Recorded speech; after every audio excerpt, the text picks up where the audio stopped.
আসলে MP candidate, ঠিক আছে? কোন দলের স্যার? জামাত ইসলামী। বুঝতে পারছি স্যার, আমাদের ক্যান্টনমেন্টের নিরাপত্তার সাথে ক্যান্টনমেন্টের গানে না আপনারা তো ওখানে গান নিয়ে বসে আছেন, একবারে জিহ্বা দিয়ে সাইডে ফেলতেছেন তারেক জিয়ার জন্য।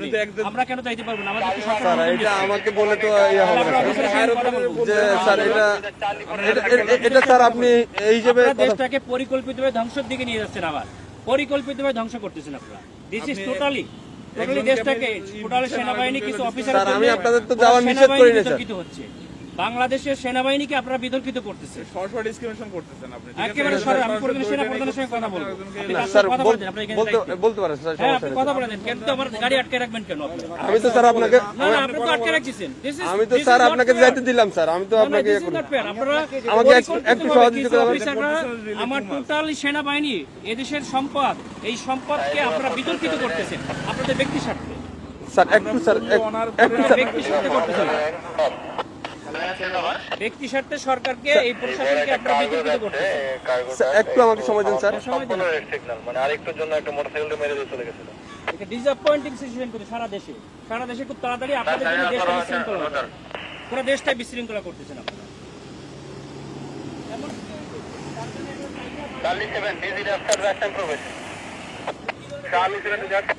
স্যার আসসালামু আলাইকুম স্যার, কর্পোরাল নিজাম সালিনান থেকে স্যার। স্যার ওই যে সালিনানে দিয়ে প্রবেশ করে ওই যে সালিয়েট যে বাইরে হবে জামাত পদপ্রার্থী, ওনার সাথে গানম্যান আছে স্যার, আমি এলাও করলাম স্যার। এমপি পদপ্রার্থী, সংসদ পদপ্রার্থী, ওনার সাথে গানম্যান আছে স্যার। আমি তারেক জিয়ার প্রতিদ্বন্দ্বী ডাক্তার এস এম খালেদুজ্জামান বলেন স্যার ওই যে বলেন তারেক জিয়ার প্রতিদ্বন্দ্বী 17 আসনে স্যার ওইটাই উনাকে বললাম স্যার, উনি আমার সাথে কথা বলে দেন। আচ্ছা স্যার একটু কথা। হ্যালো আসসালামু আলাইকুম, আমি doctor S M Khaleduzzaman, Dhaka 17 আসনের জামাত ইসলামীর না। কিন্তু আপনারা তো তারেক জিয়ার জন্য জিব্বা দিয়ে রাস্তা পরিষ্কার করে ফেলতেছেন, তাহলে আমাকে কেন দিবেন না? Why not? আপনি শোনেন, আপনার নাম কি বললেন? আপনি দেশটাকে পরিকল্পিতভাবে আমাদের মধ্যে একটা কেওয়াস সৃষ্টি করতেছেন আপনারা। নো নো নো নো, কেন নয়? আপনারা দেশটাকে ধ্বংসের দিকে নিয়ে যাচ্ছেন এবং কিছু অফিসার নিজেদের ব্যক্তি স্বার্থ হাসিলের জন্য আমাদের সুপরিকল্পিতভাবে 5 আগস্টের পরে আমাদের দেশটাকে আপনারা ধ্বংস করতেছেন, আমাদের দেশটাকে পুরো ধ্বংসের দিকে নিয়ে যাচ্ছেন আপনারা।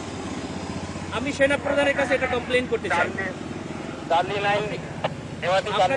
আপনাদের অফিসারের সঙ্গে আমি কথা বলতে চাই।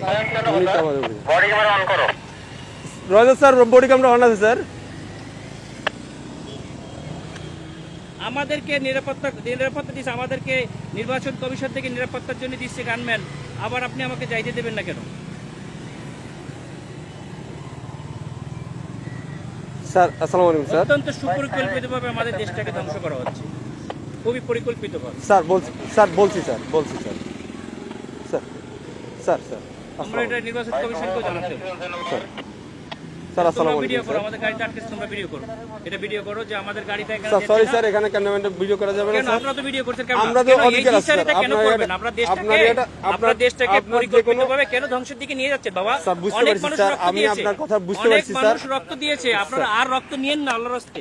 দেশটাকে সেনা প্রধান অত্যন্ত ঐতিহাসিকভাবে দেশটাকে এভাবে রক্ষা করছে। স্যার আমি তো আপনাকে যাইতে নিষেধ করি না স্যার, আমি তো আপনাকে বলছি আপনি যান স্যার, কিন্তু আমাদের ক্যান্টনমেন্টে গান নিয়ে অস্ত্র নিয়ে ঢুকা নিষেধ, এটা স্যার। এটা আপনাকে কেন দিচ্ছি? ক্যান্টনমেন্টের জন্য না স্যার, ক্যান্টনমেন্টের জন্য আমরাই নিরাপত্তা দিচ্ছি আপনাকে স্যার। এটা ঠিক আছে, আমার কথা ভিতরে কোনো প্রবলেম হয়ে থাকে আপনার এই দায়ভারটা ক্যান্টনমেন্ট নেবে। এরপরে কে দেখবে? এরপর স্যার আপনি ওই ক্যান্টনমেন্ট পার হওয়ার পরে আপনার গানম্যান থাকবে স্যার। আমার এখান থেকে গানম্যান থাকবে না, তখন আপনার দল দিয়ে পিটাইবেন আর আপনারা অন্য দল দিয়ে পিটাই আপনাদের দেখবেন। ক্যান্টনমেন্টের ভিতরে তারেক জিয়ার সঙ্গে তো আপনারা হাজার হাজার লোক নিয়ে যাচ্ছেন, কেন নিয়ে যাচ্ছেন স্যার? এটা এখন আমি আপনাকে জবাবটা আমি দিতে পারতেছি না।